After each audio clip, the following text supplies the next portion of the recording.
Good afternoon. All right, welcome, and thank you for joining us both in person and online for today's exciting event. In fact, I think we have 500 folks that are now online. I just heard that. So welcome. And a special shout out to the students from T.C. Williams High School sitting here in the front row. Thank you guys for joining us. My name is Wynn Coggins, and I am the Deputy Chief Administrative Officer here at the USPTO, and I now have the very great pleasure of introducing the Undersecretary of Commerce for Intellectual Property and our Director of the United States Patent and Trademark Office. He believes strongly in protecting intellectual property rights and is absolutely passionate about sharing the stories of inventors and of their inventions that have not only shaped us, but shaped the world around us. In fact, this speaker series is evidence of that passion and of his desire to share these amazing stories. Ladies and gentlemen, please join me in welcoming USPTO Director Andrei Iancu.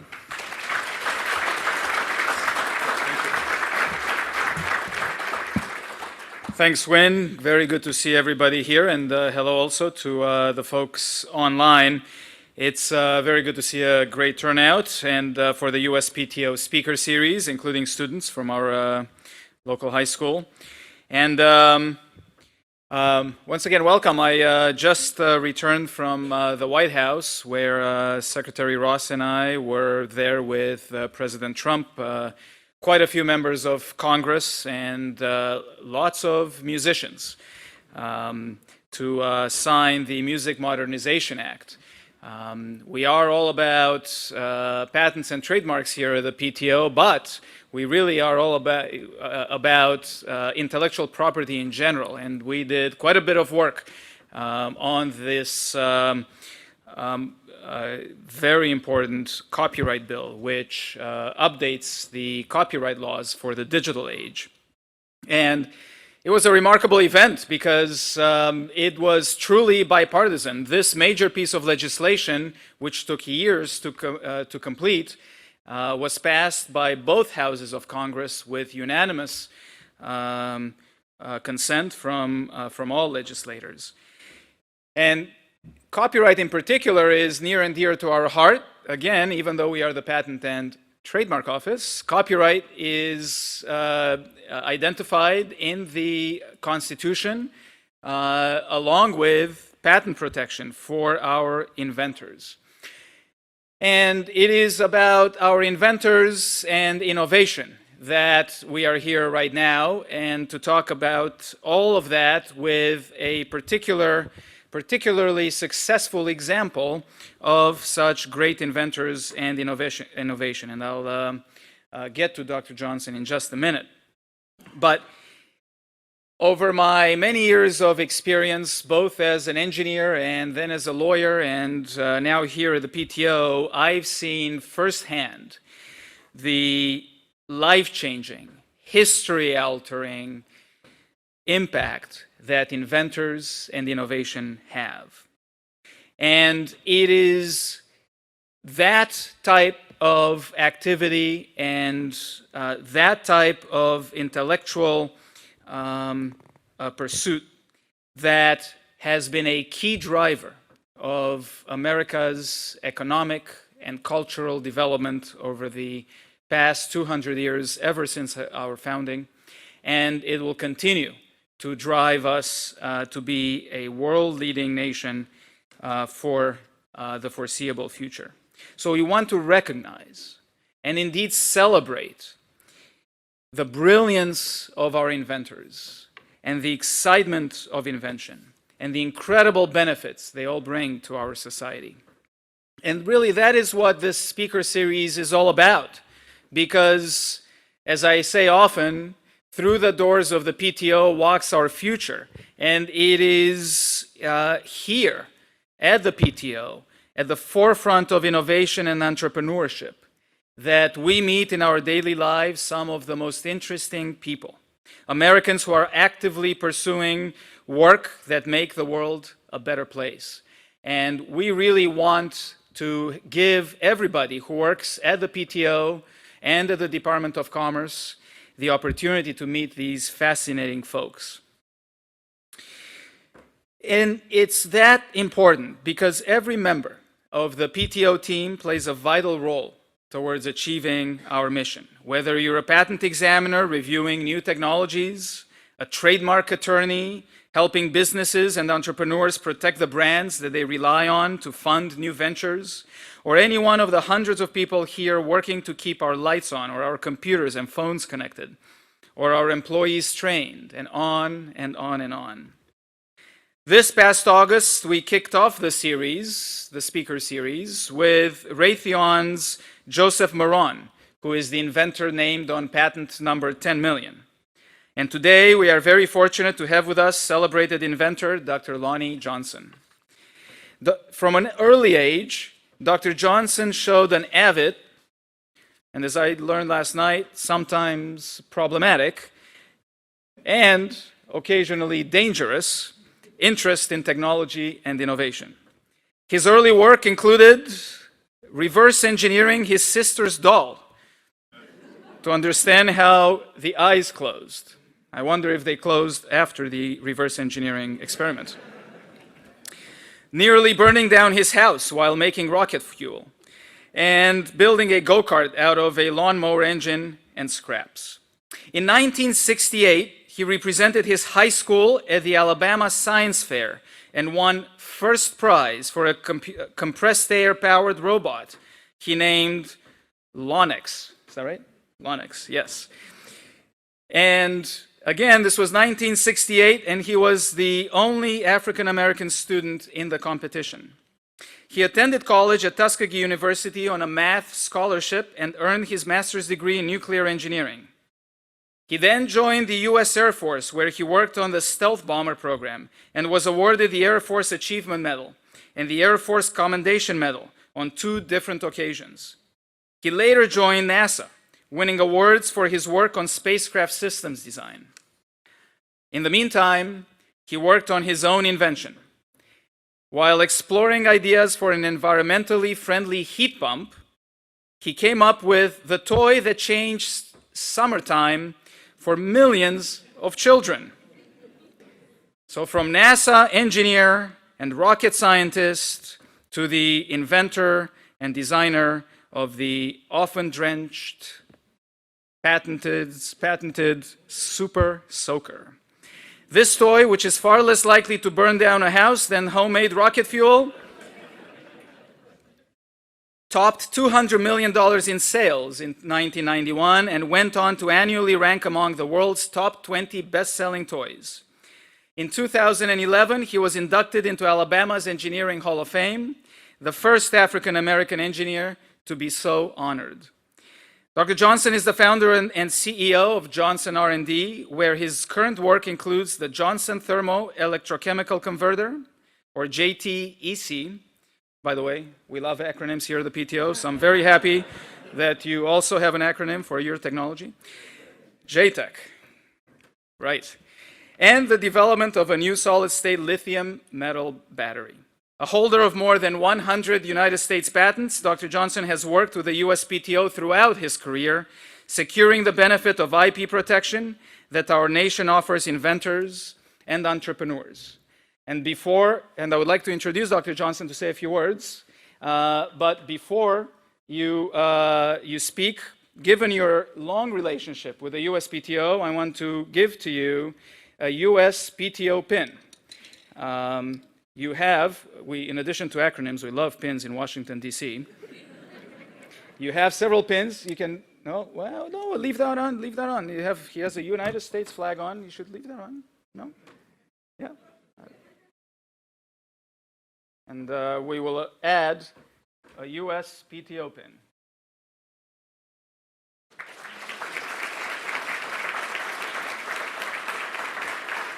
Thank you very much. Welcome. Dr. Johnson. Wow.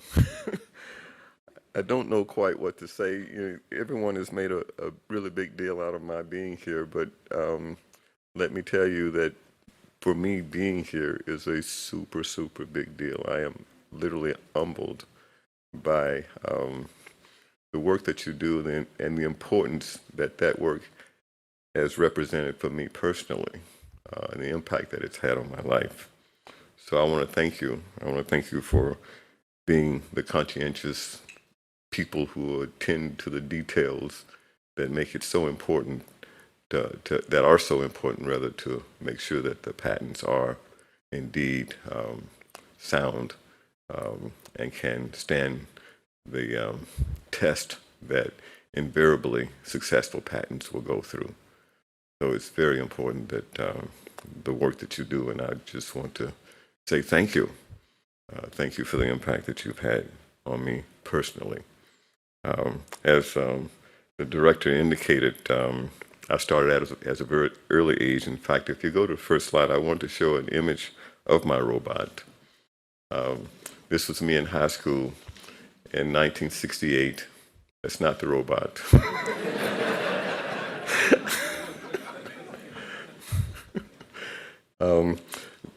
This was at the University of Alabama in 1968, and it was during the heart of the civil rights movement. Being at the University of Alabama, where Governor Wallace had stood in the door and said that no black students would attend this university, and in that era, as you could imagine, that was a really big deal and a huge success for me personally. I used to watch the robots to the left there, the Robbie the robot and the Lost in Space robot on TV, and I wanted to have my own robot. I didn't know that those robots had, I wondered if they had people inside, but I wasn't sure. Thank you. Oh, I'm supposed to use the clicker, I just, okay. So that's my robot. What looks like eyes is actually a reel-to-reel tape recorder. That was his memory. That was the state of the art back then. There was no digital technology and none of the things that we take for granted today. His arms, he could move his arms any way a human could. He was fully radio controlled, so the antenna in the center there was functional. That was the antenna from my sister's walkie-talkie. That was how I got the signals into the robot. I tried building an electronic circuit, but as a high school kid growing up in Alabama, there was not a lot of advice or consultants that I could go to really learn how to do this, so I had to literally feel my way.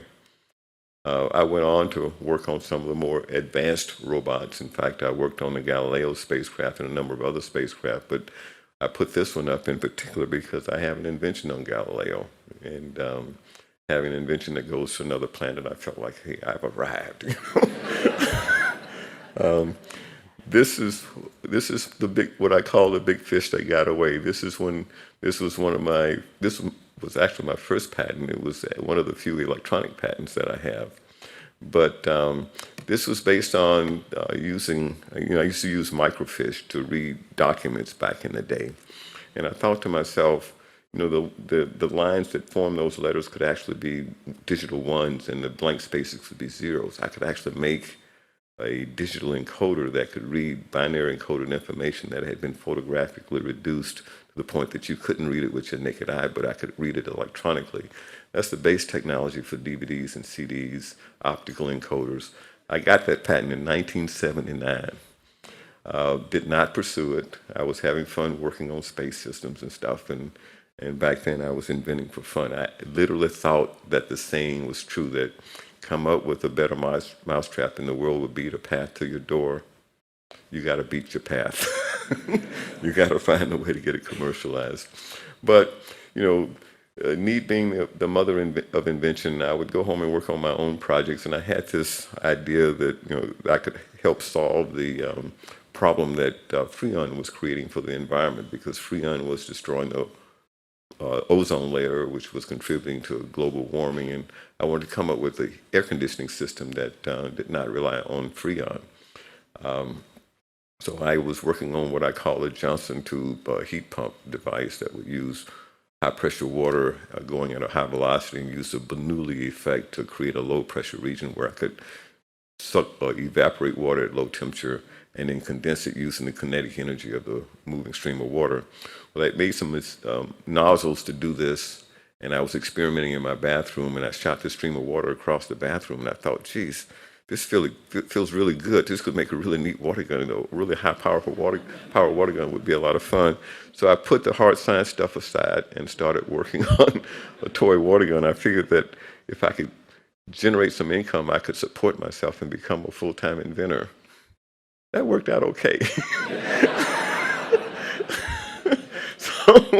um, with the success of Super Soaker, and it revolutionized toy water guns. I thought, geez, I'd like to be the king of all toy guns. And there were these other toy guns out there, the Nerf dart guns, and I started working on Nerf guns. And I designed guns that worked a lot better than what Hasbro had on the market at the time. And I went and presented those to Hasbro. And I feel like I think I, in hindsight, intimidated them into doing a deal with me because they already had shelf space. They were selling their product. They didn't really need what I had, but they didn't want me to take it to someone else. So they entered the license agreement. And so the success of the Nerf product line, the N-Strike line, in fact, were all based on my products. But that income enabled me to go back to my passion, which was the hard science stuff, focused on thermodynamics, energy technology, in particular, the Johnson Electromechanical Systems is a company I set up to develop the JTEC, which is the Johnson Thermo-Electrochemical Convertor. Now, one might wonder why I put Johnson in so many titles on my inventions. Well, historically, if you go back to my childhood in the 60s, historically, I was made aware that there are a lot of innovations that African Americans have come up with, contributions that we've made, where credit for those inventions have been taken by other people. And I wanted to make sure that, I stuck my name on these so that people will recognize that African Americans make contributions to America as well. And that was important to me. The battery technology I'm also developing. Let me talk about the heat engine for a minute. So when you look at, when you think about fuel cells, go back. Okay.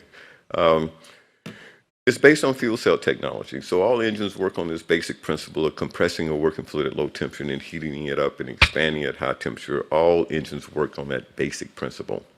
And my engine is no different in that sense. But I use membrane electrode assemblies that are used in fuel cells, except in my engine, I use hydrogen as a working fluid.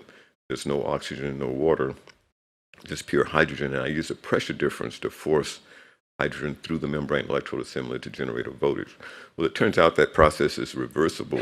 You can actually apply voltage to a membrane electrode assembly and pump hydrogen from low pressure to high pressure. The voltage that you get from such a system is a linear function of temperature. So if you're at high temperature, you're going to have a high voltage. If you're at low temperature, you're going to have a low voltage. So voila, you have an engine. You can compress at low temperature, low voltage, low energy, and expand at high temperature, high voltage, high energy, get more energy out during the expansion and use some of that energy to drive the compression process and still have work coming out. All engines will work based on that basic principle. My engine, the JTEC, actually operates on what's called an Ericsson thermodynamic cycle, which is an econo-equivalent cycle. I want to tell you that when I first proposed this engine, I actually made a presentation at the Office of Naval Research, and I got kicked out. They accused me of presenting an idea that would not work and was wasting their time. This is the honest truth. I got kicked out. I submitted proposals, a lot of SBR proposals and things like that. The response was that, people didn't understand it. They claimed that it was a perpetual motion machine and other things that were just physically not possible. Even getting the patent issued on it was a bit of a challenge, but we managed to overcome that one, fortunately, because someone here was paying attention.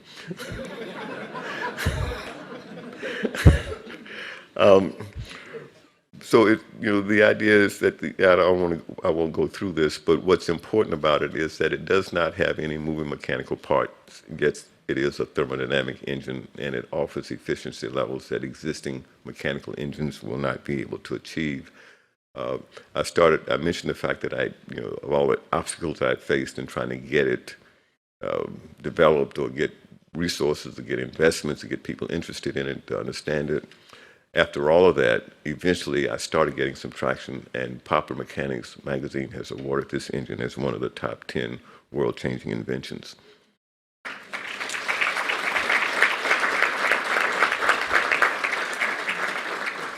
I put this chart up. This is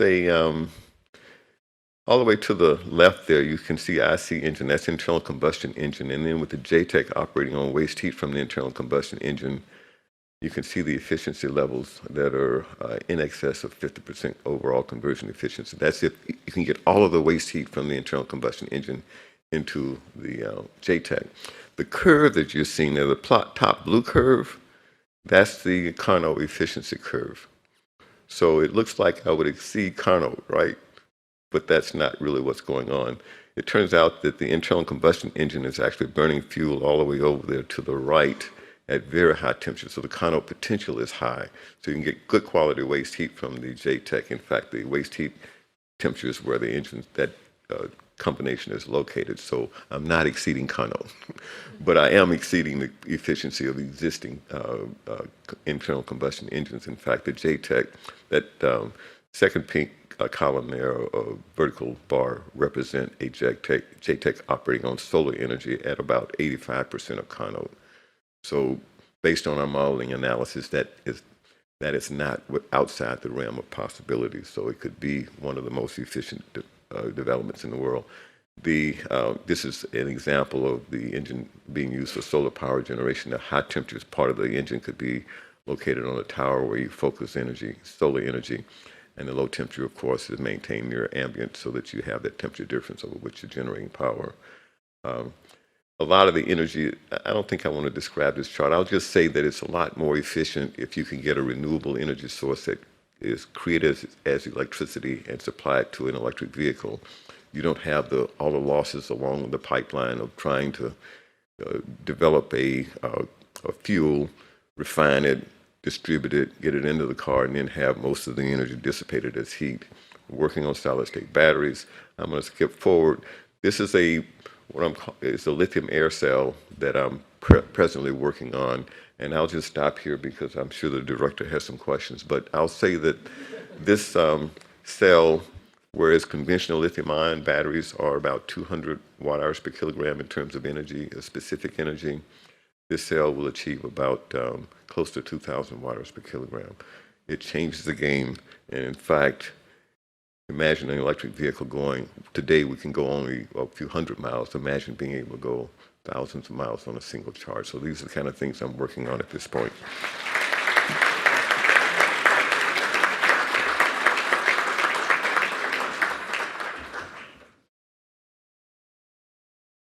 Great, thank you. Really, my first question is, can we combine the JTEC high temperature fuel cell with the super soaker so that the parents can instantaneously dry the carpets? Because I think my son's 21 now, I think my carpets at home are still wet from all those years ago. In any event, it's really amazing. That's a nice child. There's nothing like me, right? Exactly, it is like that. Seems like a perfect combination. So talk a little bit, I want to ask you about the importance of having patents in all of the work that you have done. And perhaps you can address that in the super soaker context, whether it helped you there, but if not there, in any other context as well. Well, actually, the super soaker has a rich history in patents. You know, that was the original patent, and there was a whole series of follow-on patents, and of course the dart gun patents that came after that. When the water gun first hit the market, the first year it came out, it literally was flying off of the toy store shelves by word of mouth. There was no TV commercials, no advertising, but as soon as one kid in the neighborhood got one, everybody wanted to have one. So we knew it was going to be successful. We ended up putting it on TV, and other companies saw that we were making money making these guns, and so they started making them too. We were able to use the patent, the original patent, to enforce it against the company. We actually filed a lawsuit, and we took them to court.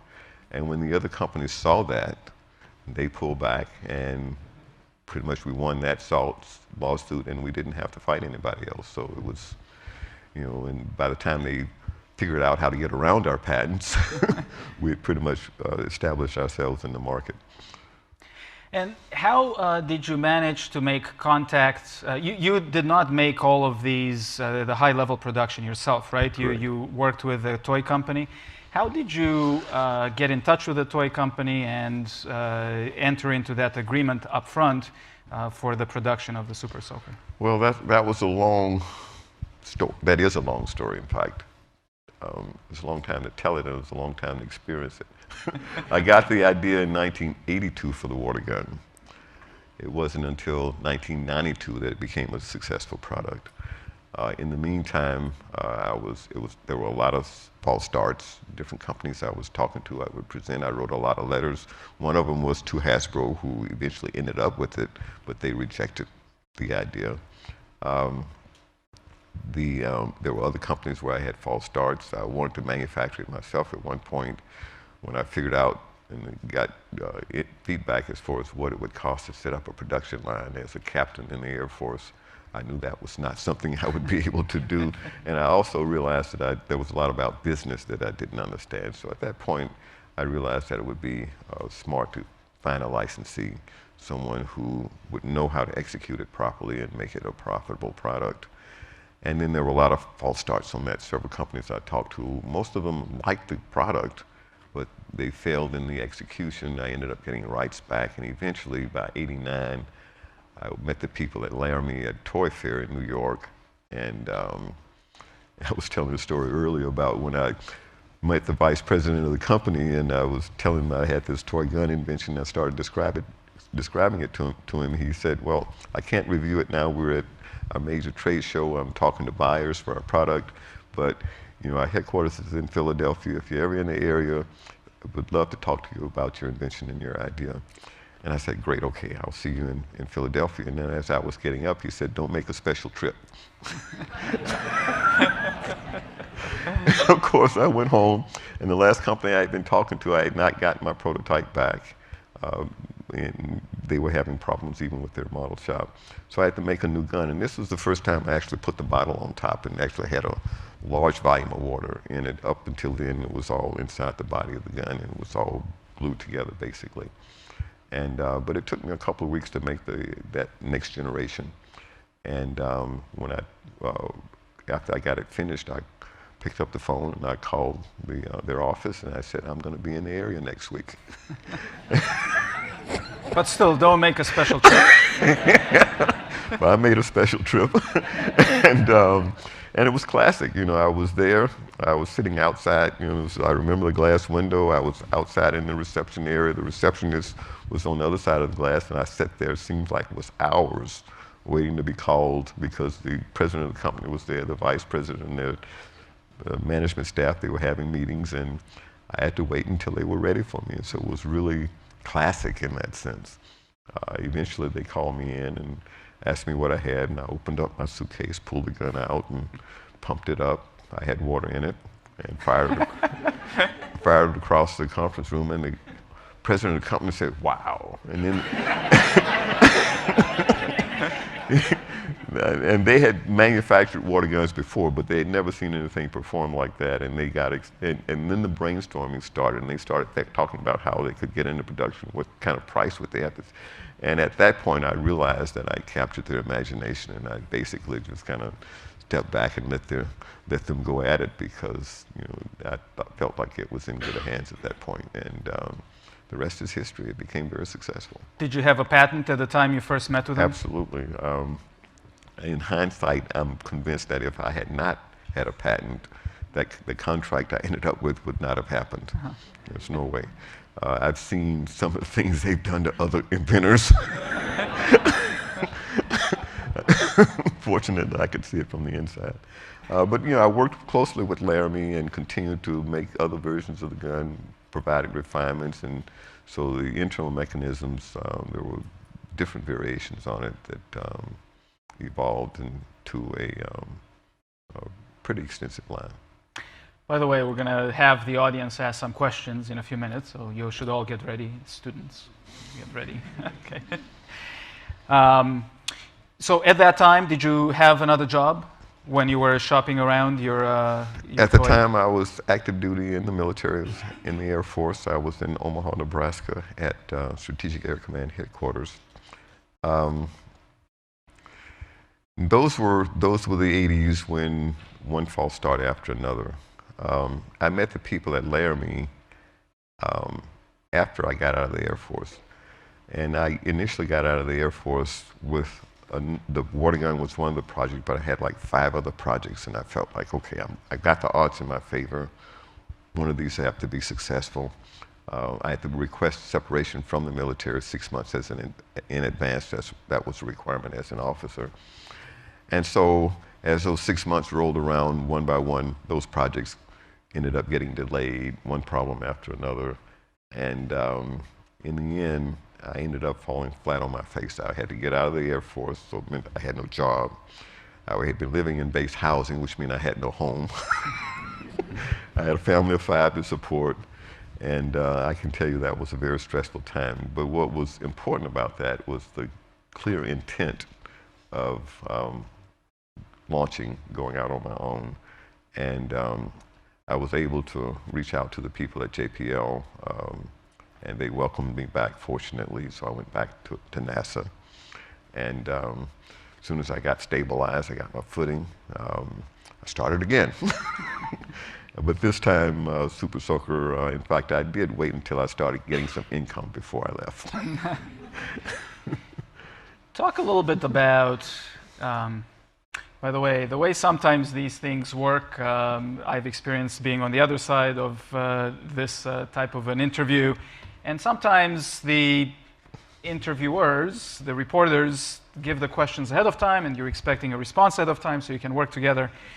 I tried that with Dr. Johnson yesterday. Didn't work so well. I said I might ask you this question, and he says, well, you know, just be careful. You never know what I'm going to say, so so I'm a little concerned, but nevertheless. So talk a little bit about what role failure has had in your career. Was it, you did say that you had some false starts and you fell flat a couple of times. So talk a bit about that, and could you have done it without that? What made you persevere through all that?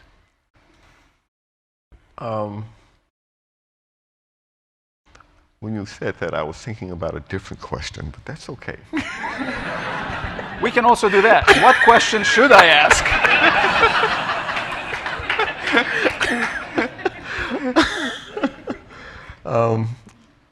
I would like to address the other one, but in a minute. Okay. Let me answer this one first.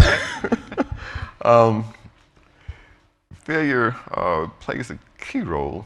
You know, I mentioned when I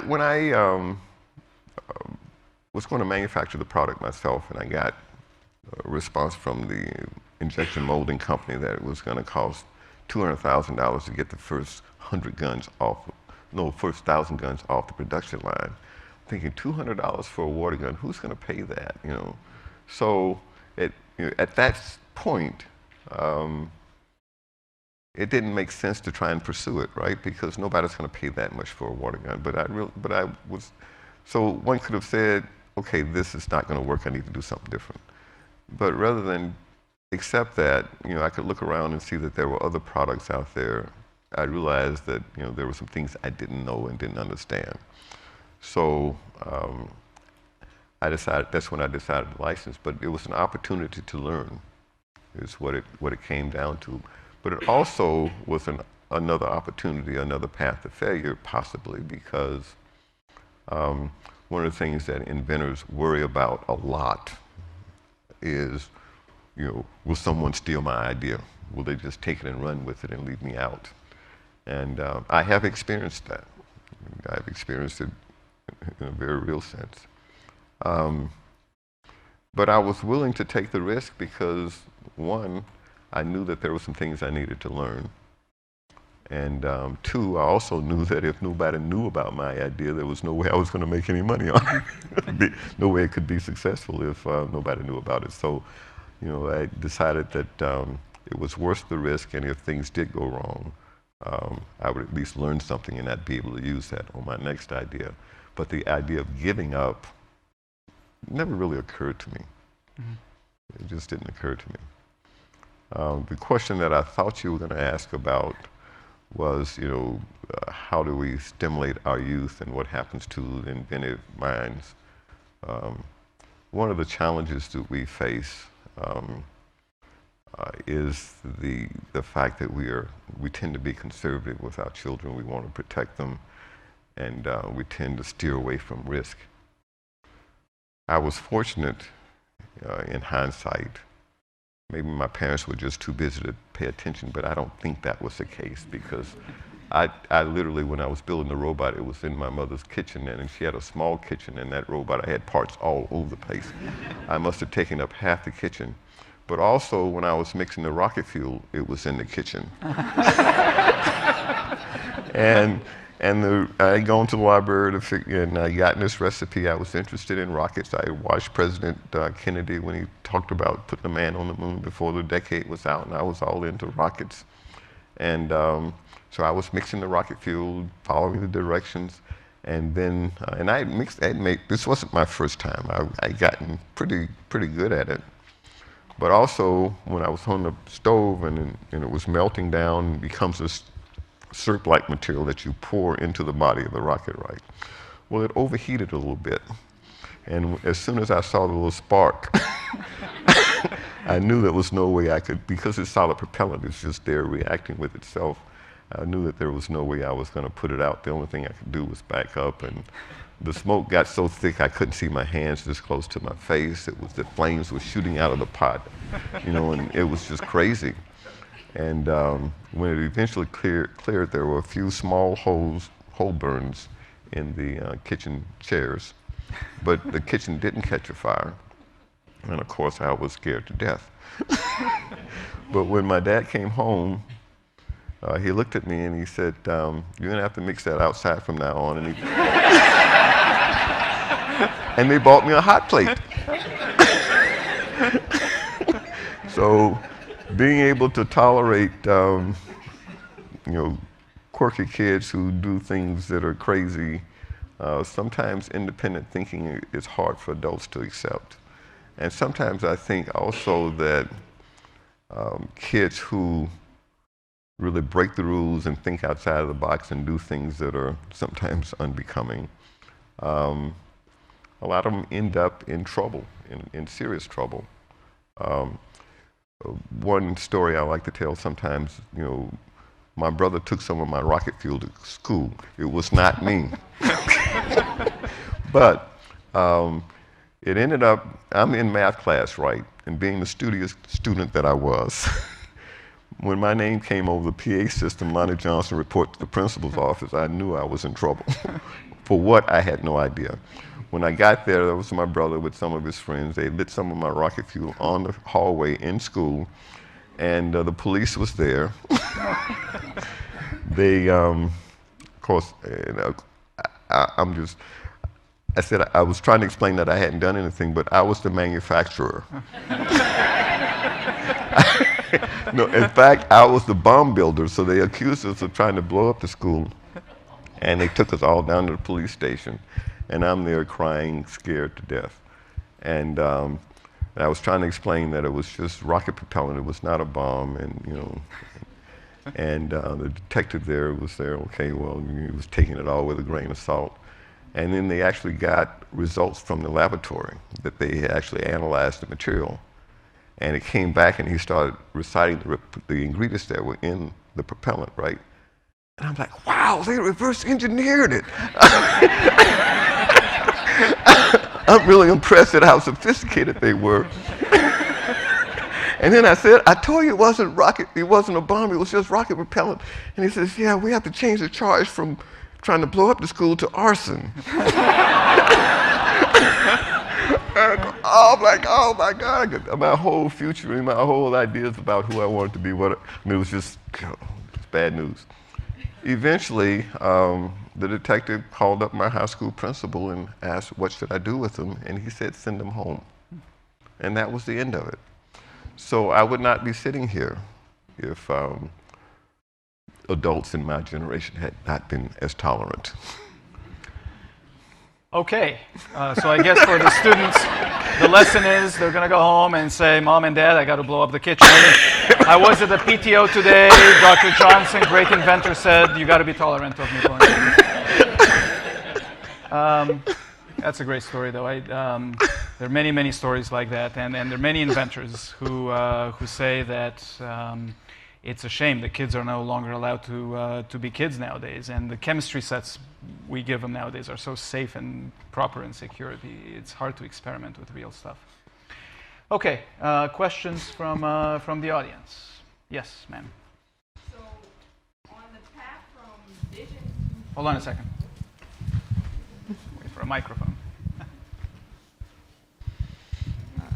Yeah.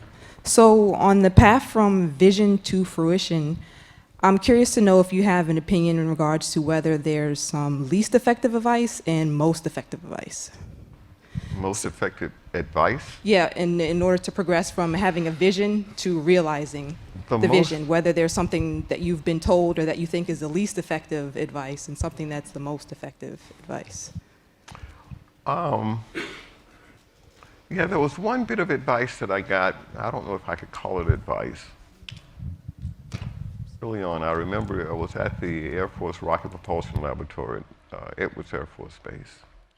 And I was talking to a scientist about the heat pump, the Johnson tube with the jet pump, the precursor to the super soaker.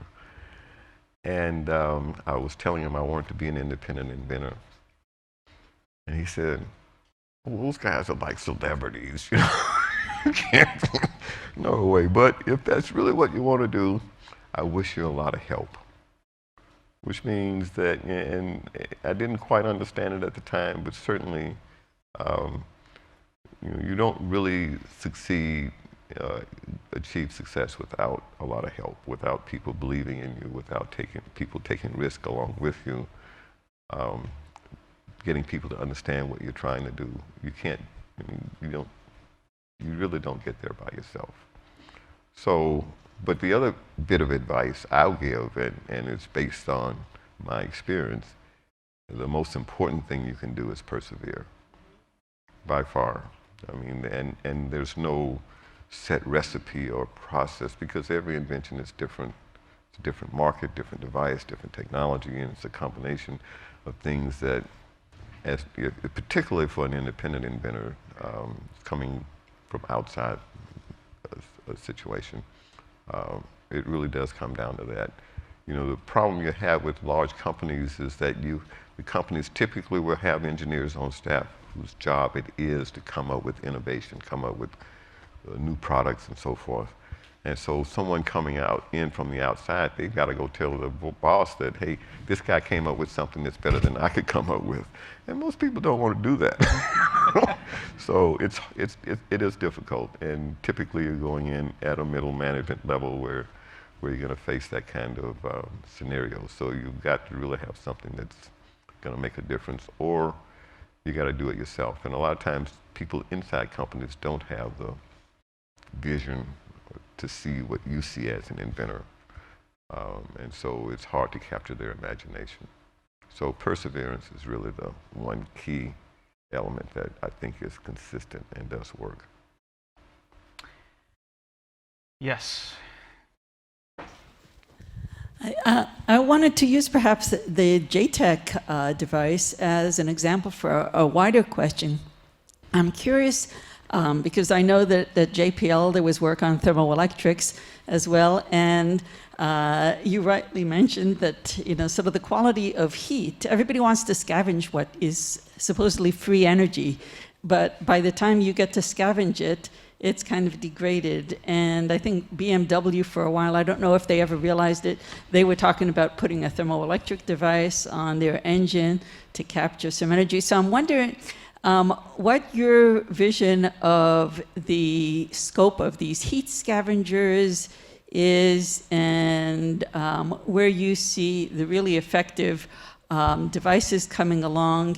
And in the larger picture of invention, how you progress, whether you have sort of people that you regularly go to bounce ideas off of, to get out of your own head, and how you work right now in terms of the inventive space? Okay. There's a series of questions there.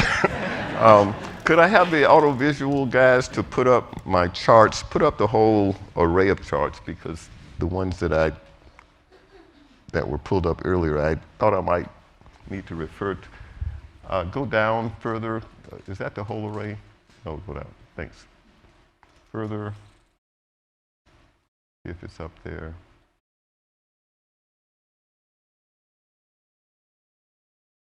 Go back up. Go up some. I don't see it. It's not there, unfortunately. So there's a chart that I was thinking I may have included in there that shows that if you look at the amount of waste heat that's produced around the world and look at the temperature at which it's available, because you're going to be limited by its Carnot potential. It turns out that you could, at Carnot conversion efficiency, it's about 47 petajoules of electrical power. And I said, that's a lot. The JTEC, if I had it at 70% efficient, so I took 70% of that and came up with an amount of electricity. And I looked at the cost of energy from petroleum as a source, and I did a comparison. It turned out that in worldwide waste heat at Carnot potential, meaning that even if it's at lower temperature and it's limited in terms of how much you can actually get power from it, it turns out that there's $1,900 trillion worth of electricity available from waste heat around the world. That's a lot of waste heat, a lot of energy. So the JTEC really could have a profound impact if it could really effectively use that waste heat to produce power.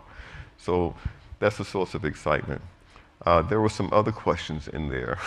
So we'll come back to those. I want to give a few other people an opportunity. If we have time, we'll come back. I remember the other questions, one of the students. Hi, can you hear me? Did patenting the product solely protect the intellectual property of, say, the Super Soaker, or did it also affect the amount of revenue the product garnered?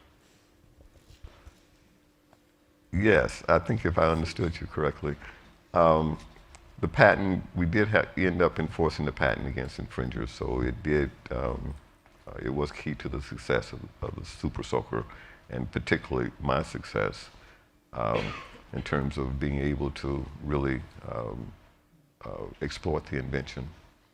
And did it have a financial impact? I think part of that question. Absolutely, it had a financial impact. I think I may have mentioned that a number of companies realized that high-performance water guns, there was a huge market for it. A lot of people were excited about it, so other companies started copying and making high-performance water guns as well. We took one to court and sued them using the patent as a basis for the lawsuit. We were able to stop them. We were able to use the patent to get injunctions against companies that were bringing in knockoff water guns from China. We were able to use the patents to do that.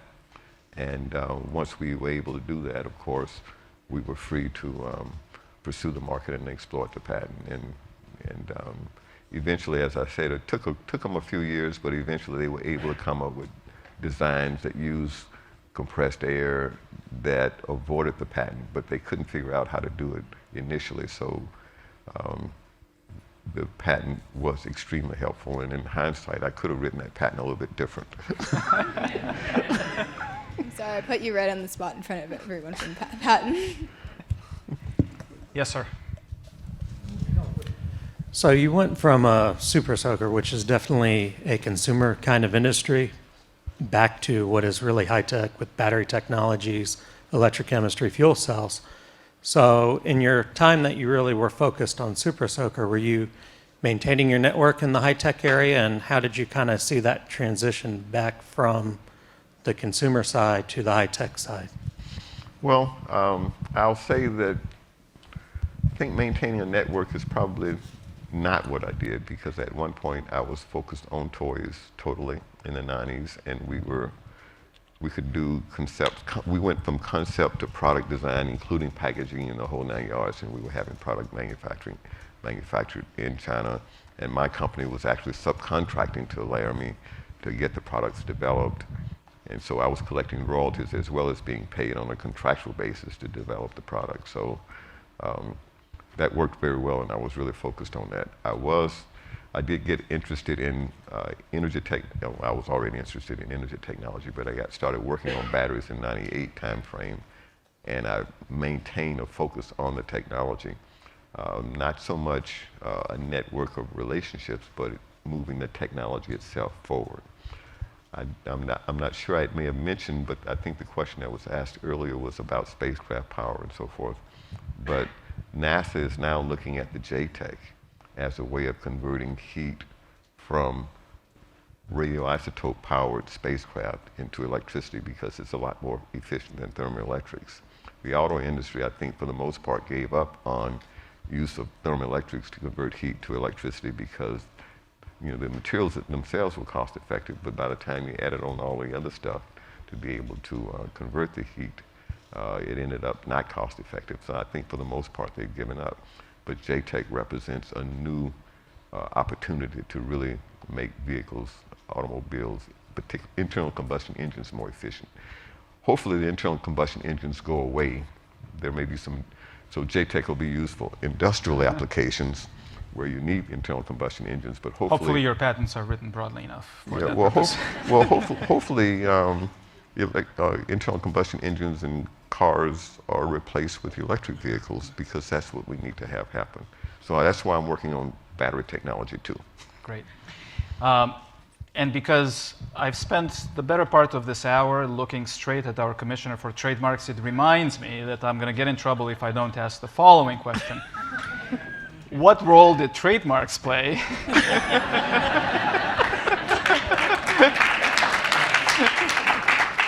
because it's actually a very good story, right? The Super Soaker was not called Super Soaker up front, right? Well, trademarks played actually a very important role. So when Super Soaker first came out, the first year it was called Drencher.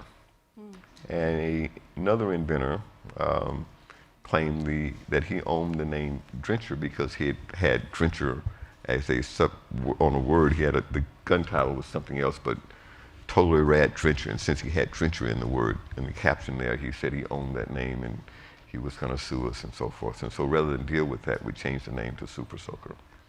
When Super Soaker became successful and the brand was well known, Laramie started putting other products under the Super Soaker line that were not based on my patents.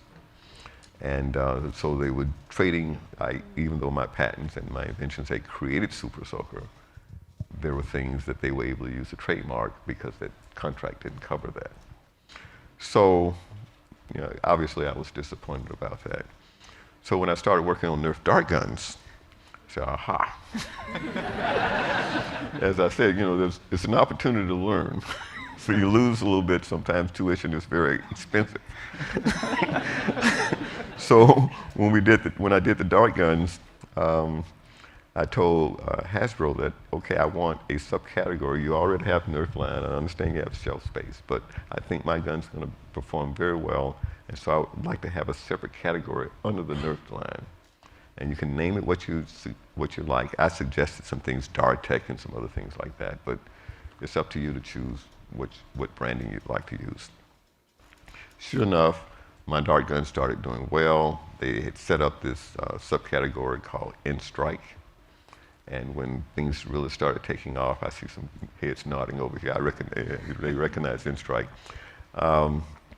Started doing well. Hasbro started putting other product under that line, but they didn't pay royalties on them. And the royalty stream had kind of tapered off. They started putting other product under the line that they didn't have to pay royalties, even dart guns and the whole 9 yards. So one day I went to the store and I'd see all these guns called N-Strike.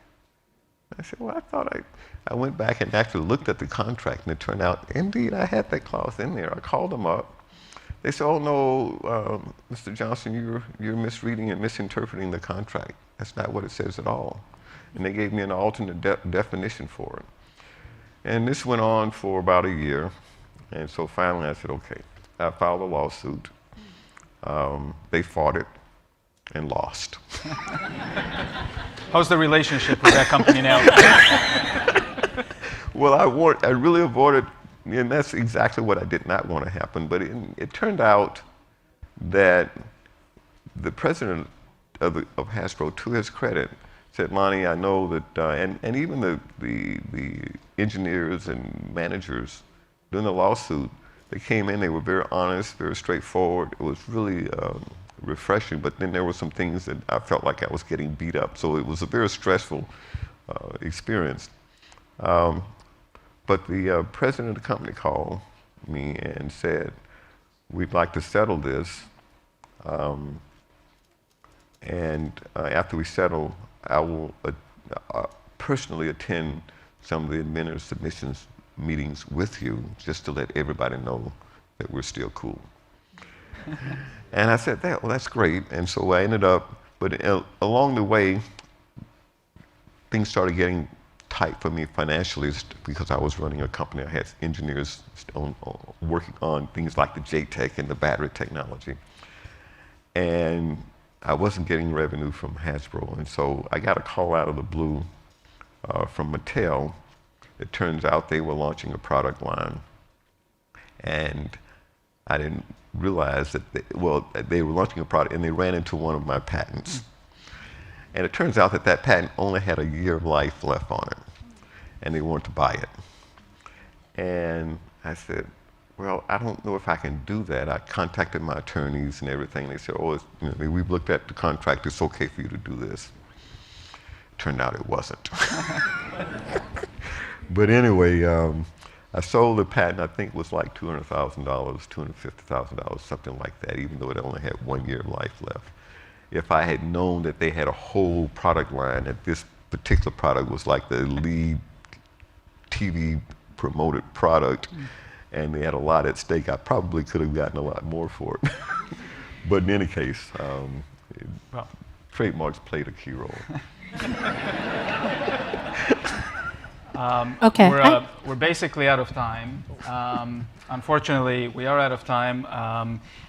I want to give you the last words, and just if you can briefly, if you have some thoughts on what could we do as a country to inspire the next generations of Americans to be like you, to create, to take the risks that are needed, and to invent. Well, I think that one of the things, as I indicated, the system seems to be tightening up in terms of the freedom that our kids have to explore, take risks, and do things.